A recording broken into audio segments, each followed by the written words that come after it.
আপু তোমাদেরকে আজকে একটা কথা বলবো, বয়ফ্রেন্ডের সাথে খালি ব্রেকআপ হয়ে যায় তাই নাকি? তাই কষ্ট পাও? শুনো, তোমাদেরকে একটা ফ্রিতে একটা টিপস দেই। বয়ফ্রেন্ডকে রাখতে হলে আপু, তোমার এই যে এই মুখটা আছে না, এই মুখটা, এই মুখটাকে সুপার গ্লো দিয়ে আমরা বন্ধ করে দিবে। বয়ফ্রেন্ডকে কিছু বলবা না যে বাবু তুমি কেন আজকে দেরি করে আসছো, তুমি কোথায় ছিলা, কি করছো, মোবাইল কেন ফোন দিছি, কেন ধরলা না, কেন তুমি আসলা না, এগুলো বলা বন্ধ করে দাও। দেখবা বিচ্ছেদ হবে না।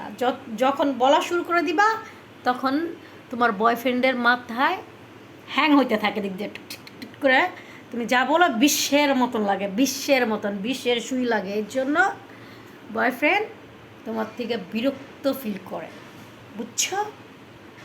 এর জন্য ব্রেকআপ হয়ে যায়। এই জন্য বলি মুখটাকে আগে তালা দাও, দেখবা বয়ফ্রেন্ড টুং টুং টুং টুং করে তোমার পায়ে ঘুরাই ঘুরাই থাকবে, বুঝছো আপু?